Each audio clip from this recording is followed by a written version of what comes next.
palace did not erupt in noise when the decision was made. It went silent. A single announcement, delivered with the weight of history behind it, changed the emotional balance of the royal family. Princess Charlotte was officially named future queen in a private succession recognition ceremony. And for Camilla, the moment landed like a public humiliation she could not escape. Before we go deeper into what this really means for the royal family, make sure to subscribe so you don't miss a single update.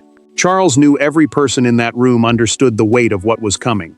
The private succession recognition ceremony, a formal palace moment where the royal household confirms a future role inside the family line, had begun as a controlled act of duty.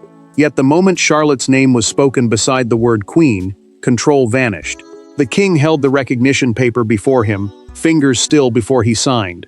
William watched his daughter. Catherine watched her with fear. Camilla watched the room turn toward the child, and something inside her expression broke. Camilla did not lose her composure loudly. That would have been easier. She smiled, but the smile tightened. She lowered her chin, but her eyes stayed fixed on Charlotte. The queen consort understood what the palace succession declaration, the written confirmation of Charlotte's future place in the royal line, meant. It did not make the child queen that day. It made her impossible to ignore. It told every courtier and rival that the monarchy's emotional center belonged to William and Catherine's children. Catherine felt pride rise first, then fear followed so sharply it almost stole her breath. Charlotte stood close enough for her mother to see the uncertainty in her face. The princess had heard the honor, but not the danger behind it. Catherine wanted to reach for her, to pull her out of the silence. But William's stillness warned her this was not a moment they could interrupt. The prince kept his focus on Charlotte, not Camilla, and that choice said more than any speech. Charles signed with deliberate slowness, then set the pen down as if closing a door. The king did not explain himself. He did not soften the decision for Camilla. He allowed the silence to confirm what his signature had declared. Charlotte's future was protected by his authority. Camilla felt it. William felt it. Catherine felt it. And Charlotte, too young to understand meaning, sensed the room had changed because of her. And as Charlotte stood at the center of history, the people around her began revealing exactly what they feared, resented, and hoped this moment would become. Behind the official words were four very different hearts, breaking in four very different ways. Charlotte carried innocence into a room filled with ambition. Catherine carried fear behind a proud smile. William carried Diana's memory into every silence. And Camilla carried the one emotion she could not hide, the realization that a young princess had become the symbol of a future she could never control. Charlotte did not understand why the air around her had changed. She only knew that adults were watching her with careful eyes, as if one wrong movement might disturb something ancient. The Wales family, the household line built around William, Catherine, and their children, had suddenly become the emotional center of the monarchy. That mattered because royal power was not only about crowns and laws, it was also about who the public trusted, who the palace protected, and who the future seemed to belong to. Catherine moved first. She stepped toward Charlotte and lowered herself beside her daughter, then gently adjusted the girl's sleeve with hands that almost trembled. The gesture looked small, but it carried everything her mother could not say. Catherine was proud, yes, but pride came wrapped in fear. Charlotte had just been lifted into history, and history was never gentle with royal children. William saw the movement. The prince understood why Catherine needed that touch, because he knew what it meant to grow up inside a story bigger than yourself. William kept his face controlled, but control did not mean calm. The future king understood that Charlotte's recognition strengthened his family line, yet it also made his daughter a living answer to every quiet attempt to push Catherine's household aside. A recognition in this setting meant the palace had formally named Charlotte's future importance. In plain words, it was a promise that her place could not be treated as flexible or decorative. William did not celebrate. He measured the room. Camilla felt that measurement like a blade.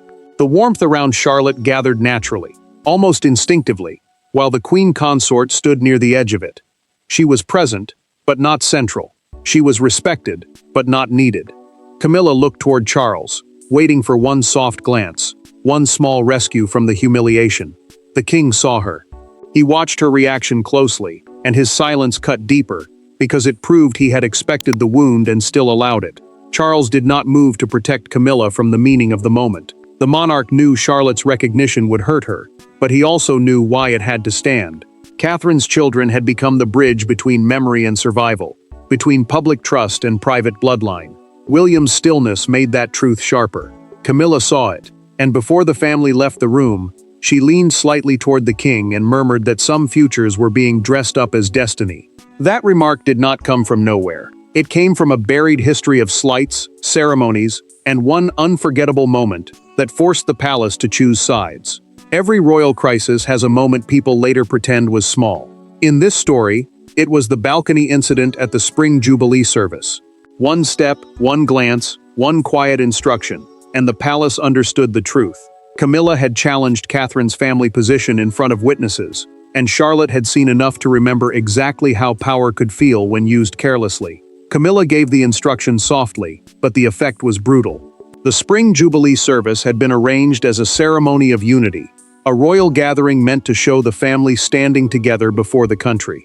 The balcony order, the planned standing position of each royal during a public appearance, was supposed to reflect rank, duty, and family balance. Yet one small change carried a message larger than protocol. Charlotte was moved one place back, away from Catherine's side, and the child instantly became the person everyone noticed. Catherine saw it before the aide finished speaking. Her hand lifted toward Charlotte, then stopped halfway, because the room was full of watching faces, and one wrong reaction would turn a quiet insult into a public wound. Catherine forced her expression to stay calm, but her eyes followed her daughter with a mother's panic. Charlotte looked confused. She did not argue. She simply stepped back, and that obedience made the moment hurt even more. William noticed the confusion on Charlotte's face, and something in him changed. The prince did not confront anyone in that instant, because he knew the ceremony had already begun, and the family was trapped inside its own performance. But later, when the doors closed and the public smiles were gone, he asked palace staff who approved the change. His voice stayed low. That made it worse. The future king did not need anger to make the room colder. He only needed silence after each answer. Charles received the revised order after the service, and the king read it twice. The paper showed the old arrangement, then the new one, and the difference was impossible to dismiss as harmless. The monarch understood why it mattered. Charlotte had not merely been moved. She had been separated from Catherine at a moment designed to display family unity. Camilla's preference had crossed into the Wales family's emotional dignity, and Charles could no longer pretend the tension was only personal. Catherine remembered Charlotte's lowered eyes. William remembered the pause before his daughter stepped back. Charles remembered the cold clarity of the revised order in his hand. Camilla, meanwhile, treated the incident as a minor adjustment, but that denial only sharpened the damage. From that day on, the palace understood that Charlotte needed more than affection. She needed formal protection from quiet moves dressed up as tradition. The recognition ceremony was not simply an honor. It was the answer to the balcony wound, the correction of a humiliation Charlotte had already endured. And when Camilla realized the announcement was also a response to that moment, her restraint finally cracked behind closed doors. The first public silence was nothing compared to the private confrontation that followed. A door closed. A chair scraped against the floor. Camilla turned toward William with the fury of someone who believed she had been publicly diminished. But William did not move. He stood between the past and the future, and for the first time, he made it clear that Charlotte would not be treated as anyone's pawn. Camilla asked for the private discussion before the family had even settled from the ceremony. Her voice stayed controlled, but control had become its own warning. The drawing room, a private royal room used for serious family conversations away from public ceremony, turned heavy the moment Charles entered behind her. William stood near Catherine, and Catherine kept her hands folded, as if still protecting herself from the shock of the earlier announcement. On the side table, the signed recognition paper remained visible, and no one needed to touch it for its power to fill the room. Camilla spoke first. She said Charlotte's name had been used to make her look small, and the words came sharper than she intended. The queen consort did not say she was jealous. She did not need to. Her anger circled the same wound again and again. The room had turned toward Charlotte. The king had not rescued her, and William had not even offered the comfort of eye contact. Camilla looked at the prince as if he had arranged the humiliation personally. William did not answer quickly. That made Catherine tense, because she knew silence in him was never empty. The prince finally said Charlotte's future was not a weapon, and Catherine stepped in before the air could harden further. She told Camilla that her daughter was not a performance. not a palace message, and not a name to be negotiated through wounded pride. Catherine's voice stayed quiet, but quiet did not mean weak. It meant she had chosen every word and would not take one back. Camilla turned toward Catherine, and the room changed. William stepped forward. Not far, just enough. The movement carried years of restraint, years of swallowed anger, years of watching small slights become larger patterns. Charles saw it and understood that the old habit of polite avoidance had ended. The king also understood why the recognition mattered. It protected Charlotte because the balcony incident had proved that even children could become targets in adult rivalries. Charles finally spoke. He said the decision was final. The king would not reverse it, soften it, or publicly reinterpret it to protect Camilla's pride. Camilla stared at him, waiting for hesitation, but none came. The monarch had chosen the future over comfort. Camilla left before anyone dismissed her. The door closed behind the queen consort, but the humiliation did not stay in the room. It followed her into the corridor like a verdict, while the confrontation revealed the emotion, and the real power behind the decision waited, colder and older than she had imagined. Power in the royal household rarely announces itself with shouting. It appears in folders, signatures, seating orders, and the quiet arrival of a private secretary carrying a file no one wants to open. Charles opened that file alone. By the time he finished reading, the decision about Charlotte was no longer sentimental. It was necessary, and Camilla's influence had already begun to collapse. Charles sat with the file closed for several seconds before touching it. He knew it would not contain gossip. It would contain patterns. The Palace Review, an internal report prepared to examine disputes, risks, and pressure points inside the royal household, had been requested after the Spring Jubilee balcony incident. That mattered because one public adjustment had exposed a private danger. Charlotte's place could be quietly shifted, softened, or used before anyone outside the palace understood what had happened. Charles opened the first page and read without moving. The file listed the balcony order, the revised placement, the reaction from Catherine's household, and the growing fear around William's children. The king removed his glasses when he reached the section about Charlotte. He pressed his hand against the paper, not in anger, but in recognition. The words confirmed something he had hoped was only family tension. It was bigger than that. It was a threat to stability. Camilla's name did not need to appear on every page for her presence to be felt. The queen consort's preferences had shaped rooms, seats, greetings, and access for years, and now those small choices were being measured as signals of influence. Charles understood why that mattered. A monarchy survives when the public sees order, not private competition. If Charlotte's symbolic place looked uncertain inside the palace, then the future itself would look uncertain outside it. William's pressure was quiet, but it was everywhere. The prince had not demanded revenge. He had demanded protection. That difference forced Charles to listen. The recommendation near the end of the file was blunt. No consort, advisor, or extended family interest should interfere with the public positioning of William and Catherine's children. A consort, in simple terms, is the spouse of the monarch, powerful in presence, but not the person who inherits the crown. That line cut straight through Camilla's wounded pride. Charles delayed before signing, because he knew what the signature would cost. He was choosing between his wife's comfort and the monarchy's future stability. Camilla would see it as rejection. William would see it as overdue protection. Catherine would see it as a shield around Charlotte. The king saw all three truths at once, and that was why his hand paused. Charles signed anyway. The pen moved, the paper changed, and the machinery began. From that moment, Camilla's humiliation stopped being private pain. It became procedure, visible in every detail that followed. The first signs of that new reality appeared not in a speech, but in the smallest royal details she had once expected to control. The fallout began with a chair. Not a crown, not a speech, not a public rebuke. Just a chair placed differently at a family reception. Camilla saw it before anyone explained it. Charlotte's position had moved forward. Catherine's family had moved closer to the center. And Camilla, standing in the doorway, understood that the palace had started rearranging itself without asking her permission. Camilla stopped so suddenly that the aide behind her nearly stepped too close. The reception had been planned as a quiet family gathering after Charlotte's recognition, but nothing about it felt quiet now. The seating plan, the written arrangement showing where each royal sits during an official meal or reception, carried meaning because every chair told the room who mattered most. Charlotte sat beside Catherine, close to William, and that placement silently reinforced the future line of the monarchy. Camilla looked at her own place next. The queen consort had not been insulted in any obvious way. Her chair remained prominent, her name remained respected, and no one had broken etiquette. That made the humiliation sharper. The change was subtle enough for the palace to defend, but clear enough for her to feel it. She lowered her eyes for 1 second too long, and in that small pause, everyone who understood royal language understood the wound.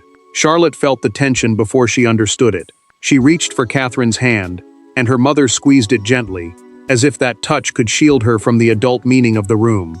Catherine knew why the arrangement mattered. Her daughter's place beside her was not just comfort, it was protection. After the balcony incident, every position around Charlotte had become a message, and this message said the child would not be moved backward again. William watched from across the room, still and unreadable. The prince did not smile when he saw Camilla pause. This was not triumph for him. It was confirmation. The institution had begun to move in the direction he had demanded, away from private pressure, away from quiet slights, and toward visible protection for Catherine's children. William understood that once the palace changed its details, the deeper order had already shifted.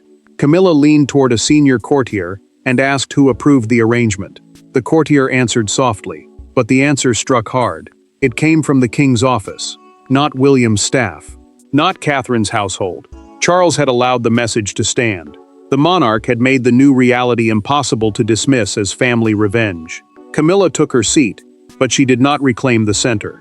Charlotte stayed beside Catherine. William stayed watchful. Charles stayed silent. The chair had done what no speech could do. It showed the future moving forward in public detail, while Camilla learned that objection no longer meant control. After the chairs, the papers, and the palace whispers, the story finally reaches its most human moment, a father trying to explain destiny to his daughter. For all the grandeur surrounding Charlotte's new recognition, the turning point arrives in a small private room with no audience and no ceremony. William finds his daughter sitting quietly, trying to understand why everyone looked at her differently. He does not speak to her as a symbol. He speaks to her as a father, and in that moment, the future queen is allowed to be a child again.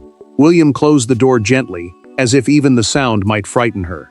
Charlotte sat with her hands folded, still carrying the confusion of the reception, the ceremony, and the strange silence that followed her name. The private family room mattered because it removed every layer that had surrounded her all day. No courtiers, no papers, no seating plans, no royal language. Just a father and a daughter facing the cost of a future neither of them had chosen in the ordinary way. Charlotte looked up at William and asked the question that broke him. She wanted to know if she had done something wrong because Camilla looked upset. The prince's face tightened, and for a moment, he could not answer. He had prepared himself for palace politics, public pressure, and private resentment. He had not prepared himself for his daughter blaming herself for an adult wound. William knelt in front of her, lowering himself until she no longer had to look up at history. William told Charlotte the truth in the only way a child could hold it. Being named future queen did not mean she had taken something from anyone. It meant the family would protect her place before the world tried to define it for her. A future queen, in plain words, is someone expected one day to stand at the center of the monarchy, not because she asks for power, but because history places duty in her path. Charlotte listened carefully, and the prince kept his voice steady, even when his eyes did not. Catherine reached the doorway and stopped. She heard William tell their daughter that none of this was her fault, and that promise weakened every wall she had built around herself that day. Catherine stepped inside slowly, and Charlotte turned toward her mother with the kind of trust that made the honor feel heavier, not lighter. Catherine sat beside her daughter and took her hand, unable to hide the tears forming in her eyes. Catherine felt pride and fear at the same time. Pride because Charlotte had been recognized. Fear because recognition could become pressure before childhood had finished its work. William understood that fear. The prince had carried public destiny since he was young, and he would not let Charlotte carry it alone. He promised her that the family would stand around her, not above her, and that love would come before duty, whenever duty became too heavy. Charlotte leaned into Catherine, and William let the silence settle softly this time. No one spoke of Camilla, no one spoke of humiliation, yet the promise in that room became the real heart of the story. By morning, the palace could no longer contain the meaning of what had happened, and Britain woke to a single image that turned a family decision into a national moment. The world did not need a long explanation.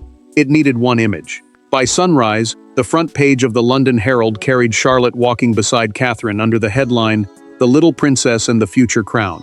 Outside Buckingham Palace, a crowd gathered quietly, not in chaos but in awe. And for Camilla, the humiliation became visible beyond palace walls.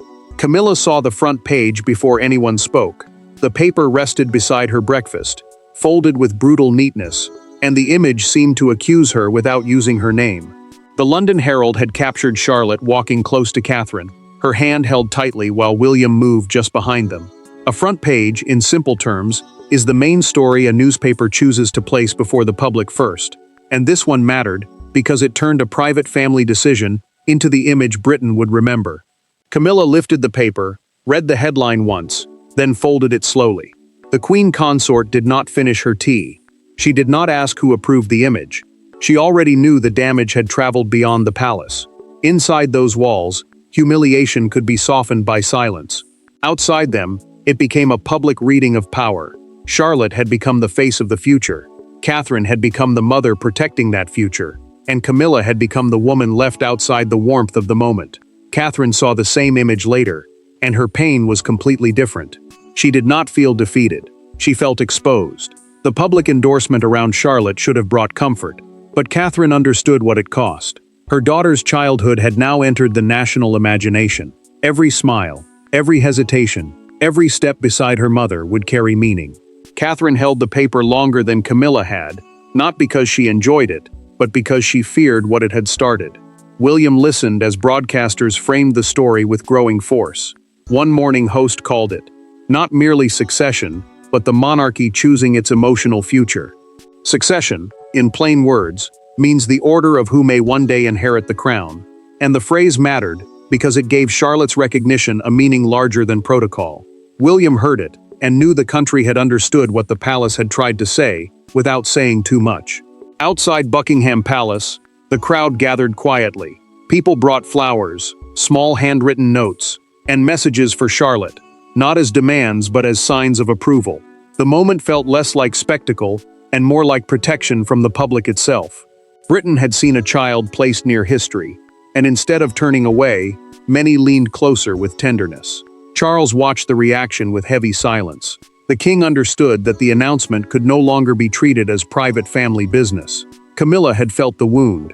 Catherine had felt the fear. William had felt the confirmation. And Charlotte, unknowingly, had become the clearest symbol of what the crown now had to defend. And when the noise faded, the meaning of Charlotte's recognition became painfully clear to everyone who had tried to shape, resist, or survive it. In the end, the humiliation was not that Camilla had been insulted.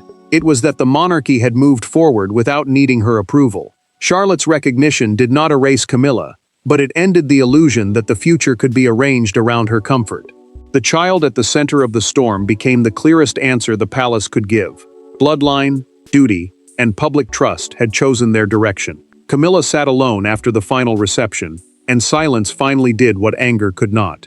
The queen consort no longer argued, no longer demanded, no longer searched the room for someone willing to soften the truth. Charlotte's official recognition as future queen had changed the family's emotional order. A future queen, in simple words, is the royal figure expected to stand at the center of the monarchy one day, and Charlotte's name now carried that meaning, with a force no private complaint could undo. Charles had made the decisive choice, and the king understood the cost. He had not chosen humiliation for its own sake. He had chosen continuity. The crown, the symbol of royal duty, authority, and national trust, could not be shaped around private resentment when the next generation needed protection. Charles knew Camilla felt wounded, but he also knew that hesitation would have made William's children vulnerable to the same quiet pressure that had already touched Charlotte once before. Catherine watched Charlotte sleep that night and felt the contradiction with painful clarity. Her daughter had been honored, but she had also been pulled closer to destiny. Catherine touched the edge of the blanket and tried to steady herself, because pride alone was not enough to carry a mother through that kind of moment. Charlotte looked peaceful, untouched by the weight adults had placed around her name, and that innocence made the responsibility feel even heavier. William understood the deeper victory was never truly over Camilla. The prince knew the real battle had been against fear. the fear that his children could be quietly diminished by palace politics before they were old enough to answer back. The balcony incident had shown him how quickly a child's place could be moved, softened, and explained away. Charlotte's recognition corrected that wound forever. Camilla's humiliation was personal. Charlotte's elevation was historical. That was the final verdict. The monarchy chose its future, and that future belonged to innocence guarded by duty, not pride protected by silence. Charles had signed it. William had defended it. Catherine had carried the emotional cost of it. And Charlotte, without asking for power, became the living promise that the crown could still choose protection, dignity, and the next generation over old rivalries. Thanks for watching. Please don't forget to like and subscribe, and we will see you in next one.